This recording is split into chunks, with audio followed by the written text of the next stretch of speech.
MCC Just Motos. Hey guys, it's Andy and Tony from MCC Just Motos. We're here today on a hot, humid, rainy day to do the first service on a Royal Enfield Meteor 350 for Americans. Now this is going to work for any 350 motorcycle from Royal Enfield. Your Hunter 350, your Meteor 350, or your Classic 350. And this is going to be an extended first service. We're going to do the oil change, we're going to do the valve tappet adjustment, we're going to do tire inflation, and we're also going to clean and lube the chain. So let's get right to it. You got your tire inflator gauge right here. It's all-in-one, so you got your pressure gauge front and rear, and I'll show you what the PSI is going to be as well. Come over here for the rest of the tools. So we're going to clean the chain, and I'm going to show you how to do that. But what you're going to need is a chain cleaner. PB Blaster or WD-40 works really good to clean the chain. And then we got some chain oil. You want some gloves, some protective gloves. A lot of towels, a lot of paper towels. Particular funnel, rubber band I'll tell you about. Parts cleaner, degreaser. And we'll get in some specific parts for your first 300-mile service. Okay, we got a genuine Royal Enfield oil filter. Go ahead and Google from your factory for the part number. This is a Indian part number, customer part number KLA0041/A. That's a full oil change kit, but you're going to want to double check with your manual or your Royal Enfield dealer. A set of feeler gauges. You have a set of socket sets here, spark plug. You'll have a 10mm, 8mm socket. You have a 9 or 6mm Allen wrench. Spark plug gapper. You got a set of feeler gauges. You want to have a 0.08mm and a 0.18mm, and then also spark plug gap, which we'll talk about. A 14mm hex socket and a 17mm socket for your oil drain pan. For oil, you want to make sure it's a 15 weight 50. They recommend semi-synthetic or full synthetic. I have full synthetic. You want to make sure it meets all the different specifications, but go ahead and look in your manual for the specific specifications. Again, you want to get a motorcycle engine oil 15 weight 50. A couple things that I like to do that aren't in the manual is have a set of tires, and I'll show you why. We got to take the tank off, and you want to set it someplace where you're gonna not hurt your tank. So I'd like to set it on an old set of tires if you have it.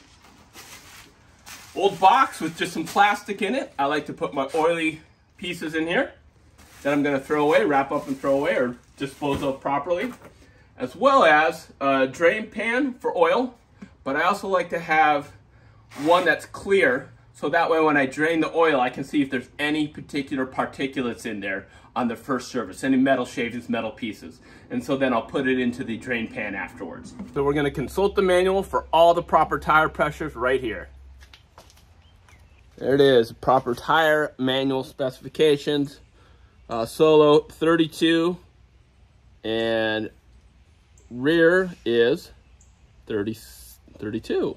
Solo. Front 32, rear 32. Easy enough. And what's the air pressure, Tony? It is 32 front and rear. Okay, cool. So we got our Husky, and always make sure that you get an easy place to keep the cap. Yep. And filler. Push that down. That's secured on there. Now we can turn this on, and we can see we're at 30 PSI already on the gauge. If you can get a close up of that. So now we can bump it up.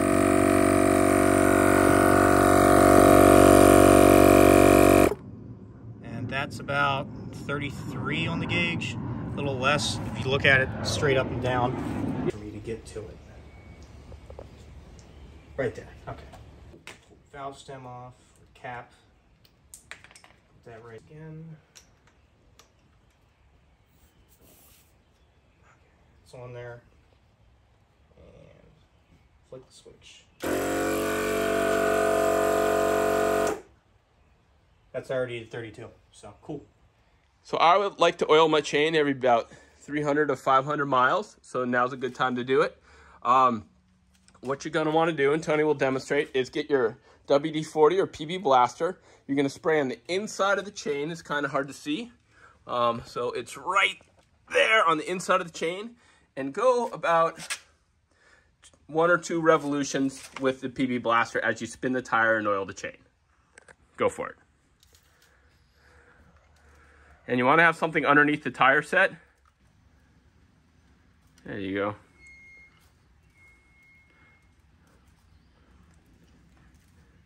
Like I said, you want to put something underneath the tire and the chains so it's going to drip. And this is purely cleaning the chain.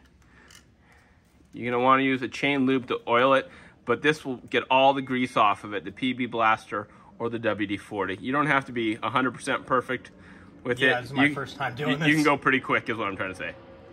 Because you're going to use the scrubber to scrub it off anyway. Ready? Here, I can spin. Yeah. There you go.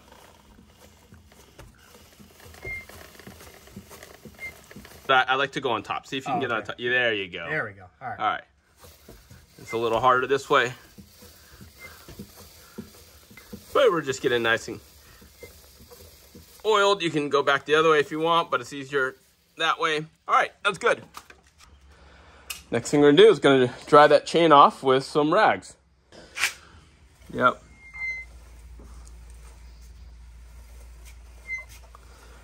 This part kind of can take a while because there's a lot.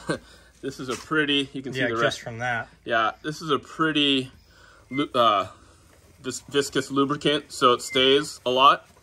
And we want to get rid of a lot of it. So what I also do is I will try and dry off the sprocket a little bit as well, which is that thing right there. There you go. All right, that should be good. Yeah. All right, and now we are going to do the lubing. So you get a nice chain oil or chain, you can get a lube or wax kind of one. This is what I have right on hand. All right, so what you're gonna do is you're gonna go about as fast as I was spinning on the inside of the chain. You're gonna go 2 rotations.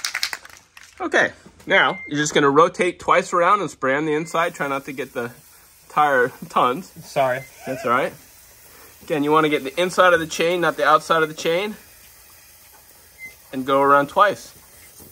I think you're good. Oh yeah. So in order to get to the valves, what you're gonna do next, you're gonna have to take the passenger and the front seat off. Sorry, that's just. So we gotta take the backrest off, which is a 6mm hex bit. Tony, if you'd be so kind. All right, that one's loose.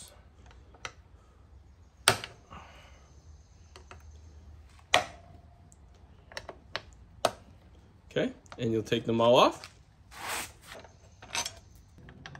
There we go. All right. Grab that. Okay, the front will come off. Why don't you put them in there so for safekeeping? Put them back together, yeah. Yep, and we'll find a good clean spot to lay these in. All right, next stop is the 9mm side wrench, side size.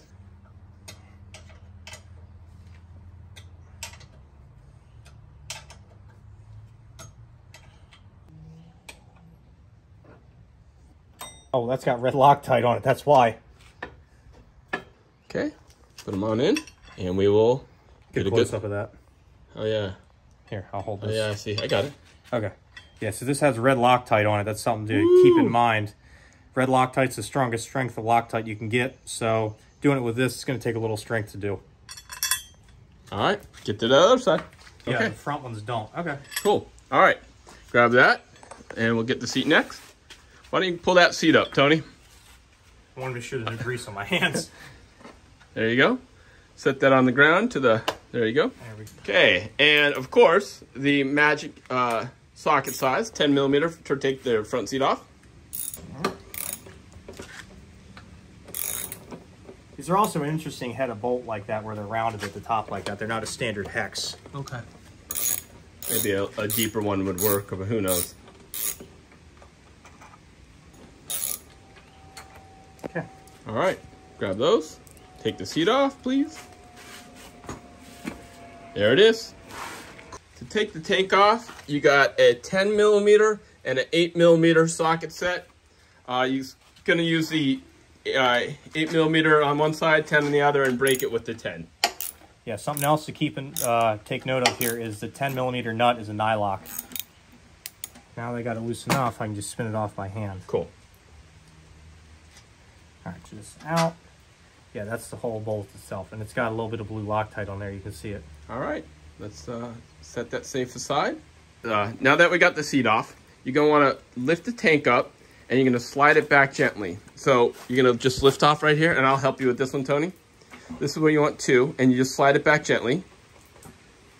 There you go. Now that Tony has lifted the tank off, you want to disconnect the main fuel line. You want to disconnect the main fuel line right there. And then you got to get the fuel pump rubber cover off this way. So you want to disconnect the main fuel line, Tony. There you go. Okay. There we go. There you go. There we go. Let's see what that cover looks like. Cool. Yeah. Wait, hold on. Let me see. Cool. All right. It goes right up in there. And we got the main fuel line. So now we got to get to the other side, and there's 2 fuel tank vents. All right, yeah, so the 2 metal lines, or the 2 rubber lines that need to be disconnected are this one right here, and the other one up there, and they both connect right up there to the top of the tank, and they are vent lines. So and they're different sizes. Yeah, they're different sizes, and they got to be taken off. So we'll get back in a second. Okay. It's good to do this empty, but this is not empty. So here I am putting on tires. Now you see why I have them. There they go. Cool. Now, these are the rubber hoses, the main fuel line, and the fuel pump connection. That's what you need to disconnect. Next thing we gotta do is take the whole rocker cover bolts off. They're 10mm. You go left to right. So these 2, then there's one on the right side.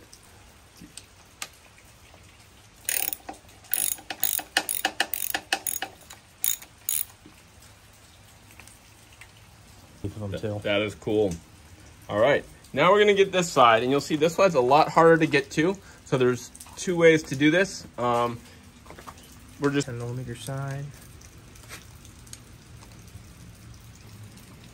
There we go. Let's take that spark plug off. There you go. Earthwork. Okay, so we need to remove the coil unit. There's 3 bolts right here on the right-hand side of the bike, 10mm.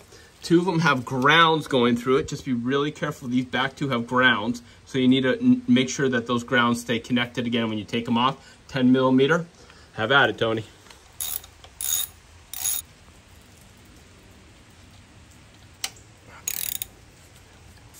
Now that coil is pretty tight, so we're going to disconnect the connector right there. There you go. There we go. Okay. Right. Put it right there, right? Yeah, there you go. Let me put it in. There we go. There you go. You got it. Okay, cool. Right. Get that thing out of there.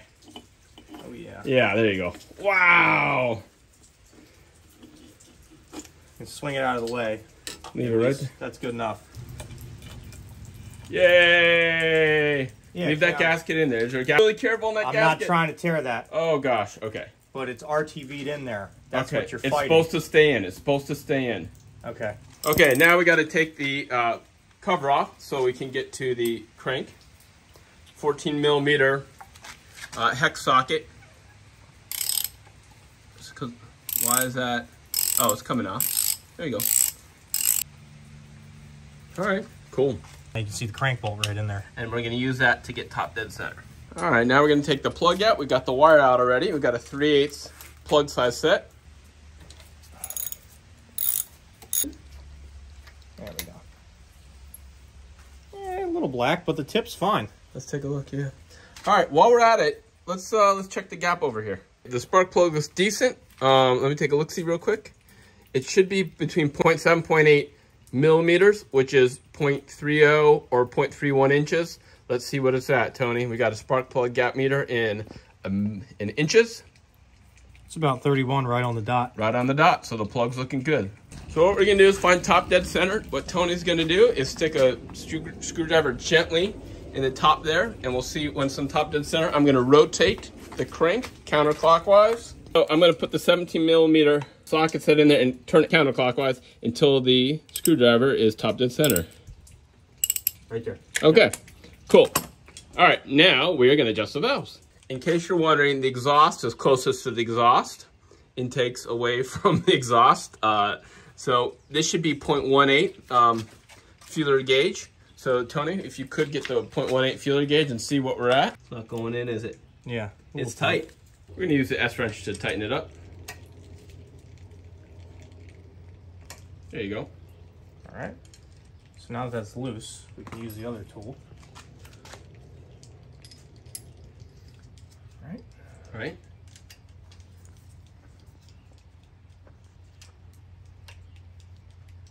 Yeah. You gotta put the feeler gauge in, I guess. Yeah, I need to do that. Yeah. Got it set up. Cool. Okay, so here is 0.18. Yeah, right here.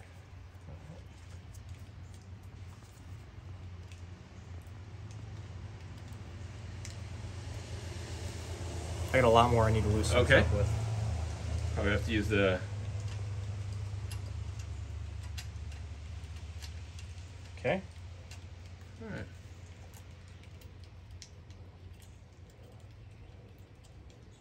Almost there. Yeah, almost there. Pull this out and do it by hand. Sure.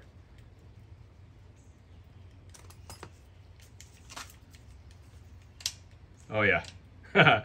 Oh, I see how this works. Okay. I didn't realize that. Okay, so this has a little magnetic base on it like that. All right, cool. We have a lot in there now. Yeah, we do. So okay. Now we need to adjust that out. There you go. It's got just a little bit of drag on it. That's the way you want it when you do these. Okay. All right. Okay, we got the exhaust done, 0.18. Now the intake is 0.08. And we'll get the feeler gauge there, and I'm guessing it's tight as well. Oh yeah, there's no clearance there at all. It's tight. Yep. All right. It's 0.08 on the back, on the intake, and 0.18 on the exhaust. And now we got to butter it back up. Let's make sure there's nothing in the head here, the camshaft, gears and all that, and we'll clean her up. Okay, we're gonna put the plug back in. Look good. Gap will. Always start these by hand. And just snug them like that, no more. All right, cool. Let's put the valve cover back on. Okay, Tony's gonna put the valve cover back on, and you put it on gentle. Make sure that gasket is in place and go both sides. I'm gonna come over here. Okay, we got the valve cover gasket seated in. It's really, you gotta be really careful on it. We'll see if there's any leaks, but it looks really seated. A little hard to do, but you just gotta finagle it. Really can't see, and then push down tight. And that is it right above the spark plug, right there. Yeah, there's a lip on top of that valve cover gasket that fits into a recession on the valve cover itself. Okay. Okay, we're gonna get the head bolts in right now. We're gonna tighten them in, and then I got a torque wrench, 10 Newton meters, but we'll get these ones in hand tight first, and then we'll torque wrench them in. Yeah, use the S wrench for this side. And 10 Newton meters is really light, so you don't have to put it on super hard. Yeah, I'm gonna stop right there and then Okay. let the torque wrench take over. Cool.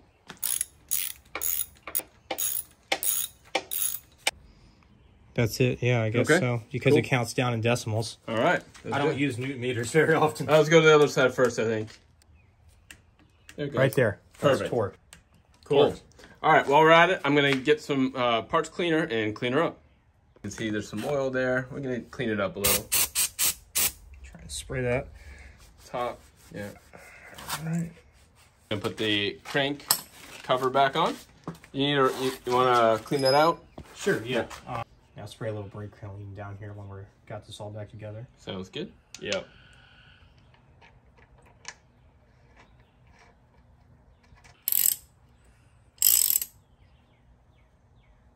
Torqued. Cool. This is probably the hardest part of the whole thing, is getting your pump on her. I bet you didn't know you're a motorcycle mechanic, did you, Tony? No. Okay, there we go. Flip right in there. I You gotta really push on Push that. it hard, yeah. This. There you go. Plugs in here. Yes. All right. Good. I think we're there. Gotta love when your wiring harness is in the way. There we go. There you go. All right. Cool.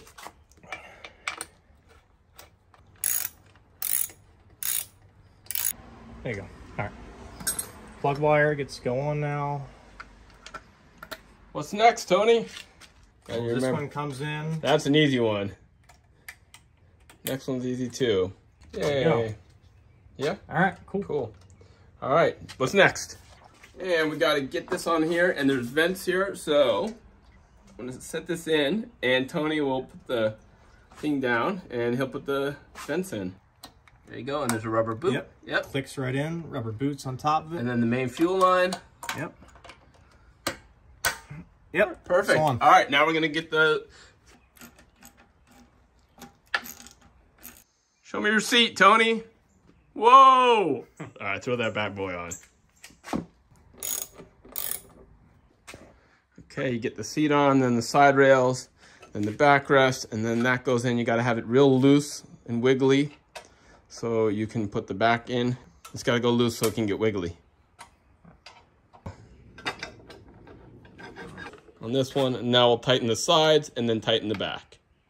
Yeah. All right, so what we're going to do is let's clean up, and then we'll start it and run it for about 10 minutes. You want me to sit on it and do it? No, you're going to start it out. Okay, we're going to start the bike. We're going to run for 10 minutes, listen for any clicking, valve noise. Let's go ahead and turn it on, Tony. And give it a crank. You just turn that one all the way to the left. The red button. Yep, turn it to the left. That's ignition on. All right. Yep, go for it. Turn off.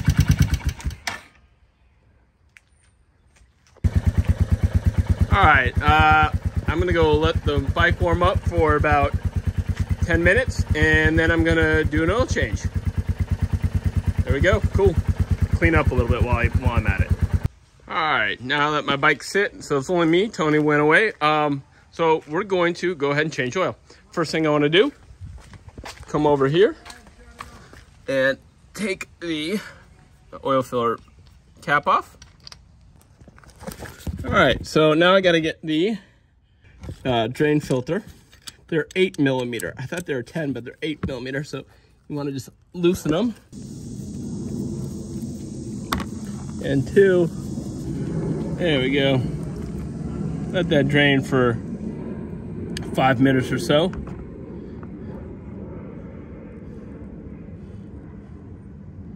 Cool. Okay, one thing I'm doing right now is I drain the oil. Taking a magnet, pretty strong, and seeing if any metal shavings. I didn't see anything metal come out, but I'm just kind of going through to see if there's any metal that comes out. Clean and clear, nothing on there. Cool. All right, gotta get the 17mm drain plug right there. So I'm gonna drain that next. All right, here we go. And a little more oil. Oh, all right, there we go. Drain plug.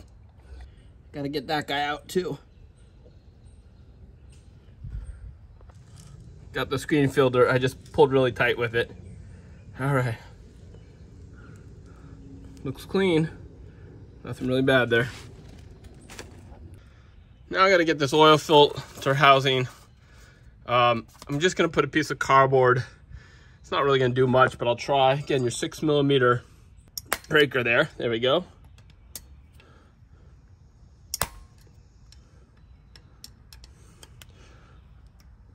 All right. Woo. Oops. All right, not great to do this one-handed, but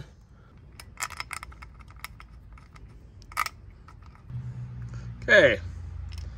There's my housing. Remember, the spring goes on the outside, and just pull it out like that, and I'm gonna get a new filter. They say to soak the filter, so what I'm gonna do, I put a little rubber band and a rubber glove on this funnel, put it in there in case it leaks. I'm gonna put the filter in, and then I'll soak it with oil. Okay, I use my 17mm ratchet right here, and my where are you? And my 8mm ratchet and socket set right here on these two. I'll clean it up here in a bit. Nice and soaked. There we go. Put it back in, spring outside. This is gonna be too hard with one hand, so I'm gonna put these in and tighten them up. Okay, the bike takes 1.7 to 1.9 liters of oil. These are 1 liter, basically, a little bit about 1 liter. So about 1.7 to 1.9 of these. All right, here we go.